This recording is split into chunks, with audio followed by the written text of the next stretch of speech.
Hoy, ano ba, Hestia? Ano naman nakakali kay Ben? Ha? Siyempre, alam ko naman talaga yun. Sinabi ko lang yung para tapos na. Hindi! Gusto ko talaga sabihin yun. Ha? Belwood! Pakiusapan mo naman ako iwanan nag-iisa dito ulit. Hoy, tama na ang ingay mo. Mahal kita! Ben!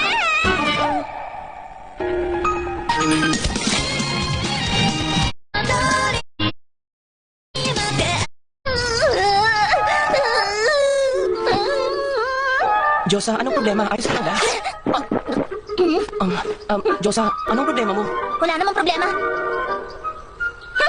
Ano ka ba? Manluloko ka talaga, Bel. Josa, alam kong hindi tamang oras to. Pero gusto ko lang tanungin kung kailan ka makakapahinga. Pahinga? Bakit naman? Alam mo kasi, lumaki ang kita ko sa dungeon kamakailan lang.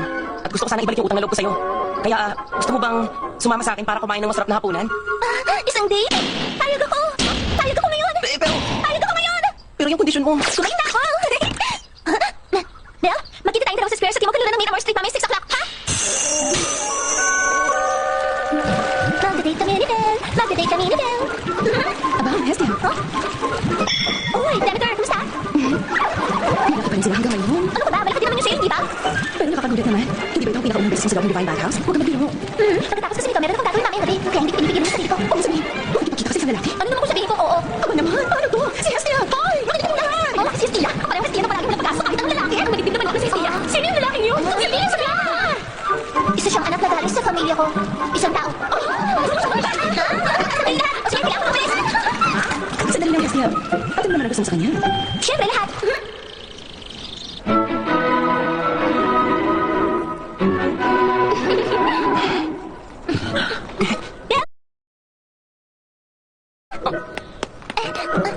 Pasensya na talaga, Bel. Matagal ka ba naghintay?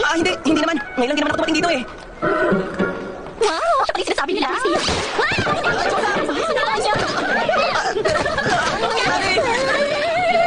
Pasensya na, Hestia. Nagtaka kami. Kaya sumama kami lahat.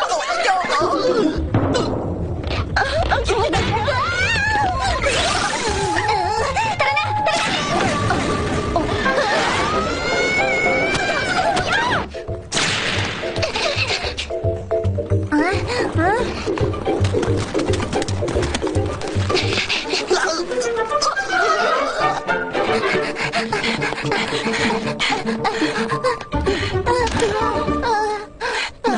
Takasan na natin sila. Josa. Ito talaga yung problema sa mga Diyos ang tulad nila. Puro mga wala magkakahina silang lahat. Ayan tuloy, dahil sa kanila masyado nang gumabi. Sila na yung date ko kasama si Pero Bel. sa totoo lang, nasiyahan ako doon. Huh? At saka, eto pa. Tingnan mo yan, oh. Josa.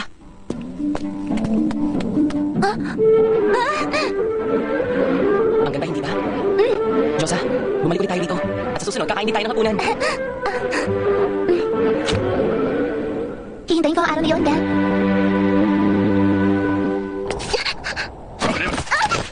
Aba, mas marami to kaysa sa dati ah. Pero kahit na, hindi pa rin to sapat ate. Para sa isang walang kwentang supporter na tulad mo, mas mali ang maging kabilang sa Soma Familia. Kanino ka dapat nagpapasalamat? Sa mga manlalakbay na katulad nyo. Kung naiintindihan mo yan, magtrabaho ka hanggang sa mga tingka. Kailan ka kapal sa tulong? Basta kumita ka na kumita para sa amin. Salamat sa kung kani-kaninong manlalakbay ulit. Di bale. Basta konti na lang ang kailangan ko bago ko makuha yun. Makukuha ko rin. Ang patalim na yun. Maraming salamat sa'yo, Lily. Kakaiba. Talaga siya. Papatawa ka pa. Uy, Aina, narinig mo na ba yung nangyari? Balita daw na may isa pang nakipag-away na manlalakbay ng Soma Familia sa money exchange. Talaga? Bakit pa parang parati silang desperado araw-araw? Aba, malay ko ba? Marami silang nabibentang alak, di ba? Kaya dapat hindi malaking problema sa kanilang pera.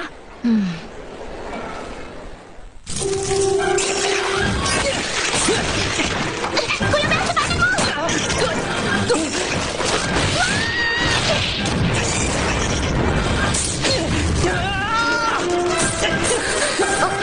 Ang huli, inawit ko tuloy.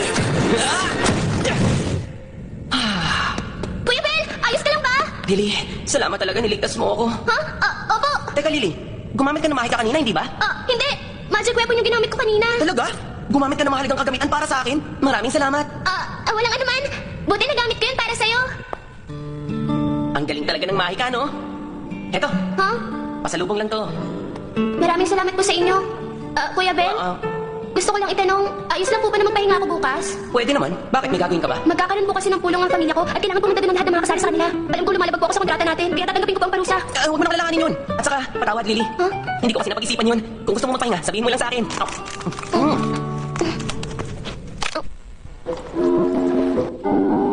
Maraming salamat sa'yo.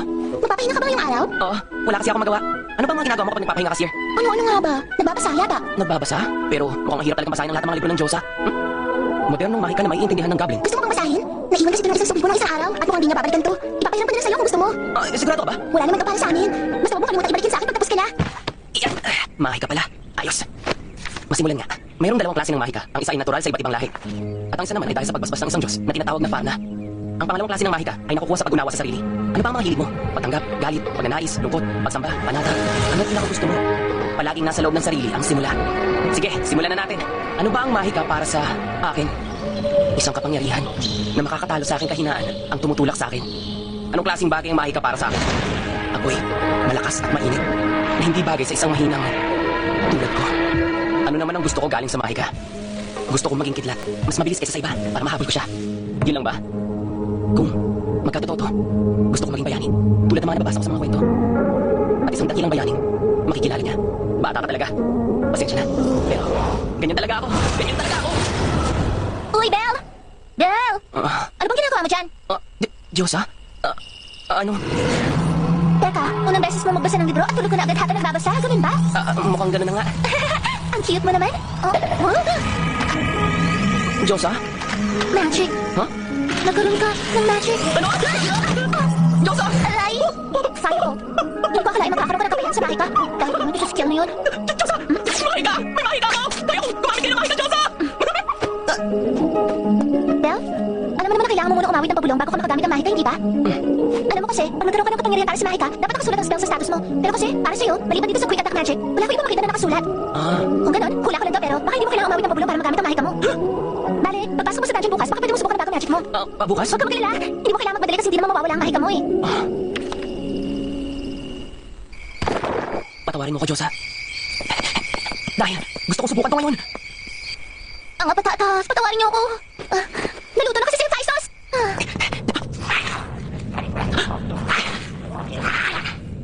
Fireball! Gumana. Natawa ako! Fireball! Fireball! Fireball!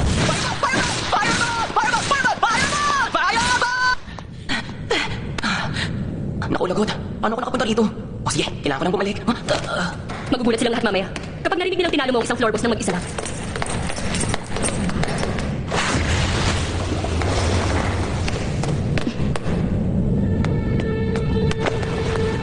Isa nga itong mind down. Inubos niya ang kanyang mahika nang hindi siya nag-iisip. Yan ang bata. Bakit? Kilala mo ba siya, Ice? Hindi ko pa siya nakakausap hanggang ngayon. Pero, nung panahon yun kasama ang Minotaur. Naiintindihan ko na. Siya pala ang batang nadamay dahil sa kapalpakan natin. Riveria, gusto kong makabawi sa kanya. Basta gawin mo na lang ang sinabi ko sa kanya. Sapat na yun para makabawi ka sa kanya. Ayos lang ba talaga yun? Oo. Ako muna ang babalik.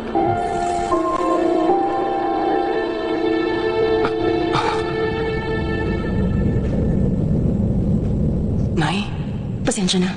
Pero hindi talaga ako ang nanay mo. ilusyon ba to? Hindi ito isang ilusyon.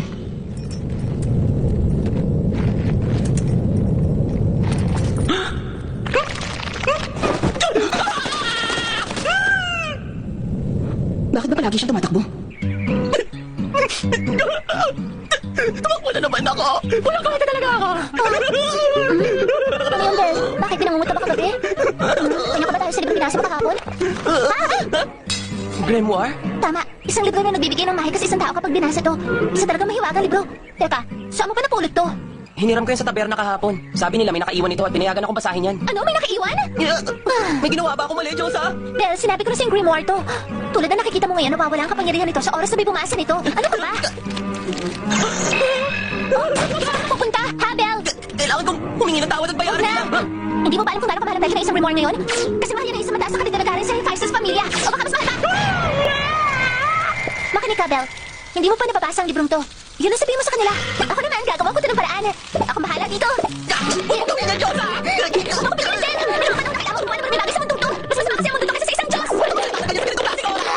Patawad talaga! Naku, malaking problema talagang napasukan mo ngayon, Belle. Uy, sir! Bakit inisip mo wala kang kinalaman dito? Hindi ba gumagana ang ginagawa ko? Ang cute mo talagang tingnan pero hindi. Mamma Mia, Mia. Kalimutan mo na yan. Pero, Nabasa mo na, kaya wala na tayong magagawa. At saka kasalanan din naman talaga yan na nag-iwan dito. pero paano natin... Pumunta na ako sa dungeon! Nasaan na kaya yun? Ayun! Nakita ko na Rebecca! Ang alak na galing sa Soma Pamilya! Meron sila dito! Bumili ka! Sige na, bili mo na, Anay! Hindi ako ang nanay mo. Pumunta ako dito para bumili ng kagamitan. Hindi para bigyan ka ng inumin na alak. Binibini ni Rebecca! Ikaw si Aina? Pasensya na talaga, Binibini Rivera. Bumili ka ng mamahaling inumin dahil sa akin. Ayos lang. Kailangan ko rin bilhin yun. Masaya din ako kapag nakakagawa ko ng bagay na nakakatulong sa'yo. Nangako ka, di ba? Sasagutin mo lahat ng tanong na Aina. Oo na, alam ko! Sige, nagtatanong ka tungkol sa Soma Pamilya, tama? Opo, tama. Ay, kapag sa madaling salita ko ito sasabihin, hindi naman talaga si Soma ang pinupuri ng mga bata doon. Kundi ang alak. Huh?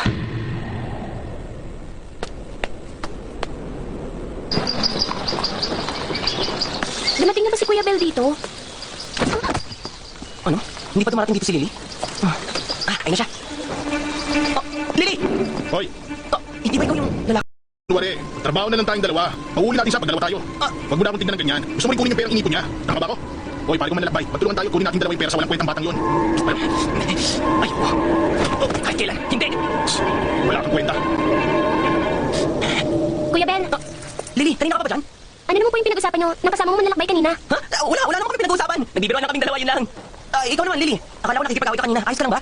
Opo, wala naman po talaga yun. Pumunta na tayo sa dungeon. Mukhang ngayon na ang oras.